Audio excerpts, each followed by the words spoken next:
కడప జిల్లా పులివెందులలో అరటి రైతులకు ప్రయోజనం చేకూర్చడం కోసం 4,82,00,000 రూపాయలతో అరటి క్లస్టర్ ప్రాజెక్టు ఏర్పాటు చేయబడింది.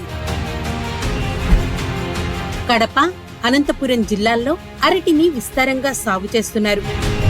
పులివెందులలో సాగు చేసే అరటి రకాలకు దేశ విదేశీ మార్కెట్లలో డిమాండ్ ఉంది. Andhra Pradesh food processing society MSME మంత్రిత్వ శాఖ యొక్క స్మృతి కింద Pulivendula banana processing cluster project ఏర్పాటు చేశారు. అరటి మొక్కలోని ప్రతి భాగాన్ని వాణిజ్యీకరణ కోసం ఉపయోగించడం, తద్వారా రైతుల ఆదాయాన్ని పెంచడమే ఈ ప్రాజెక్టు యొక్క ప్రధాన లక్ష్యం. ఈ క్లస్టర్ నుండి వచ్చే విలువైన ఉత్పత్తులలో అరటి పండు పొడి, అరటి కాండం జ్యూస్, అరటి నార కప్పులు, అరటి ఫైబర్ మరియు తేనెలో ముంచిన అరటిపండు ముక్కలు లభిస్తాయి. పులివెందుల ఔత్సాహిక రైతులు అరటి పంటల సాగులో టిష్యూ కల్చర్, డ్రిప్ ఇరిగేషన్ వంటి అత్యాధునిక సాంకేతిక పరిజ్ఞానాన్ని అవలంబిస్తున్నారు.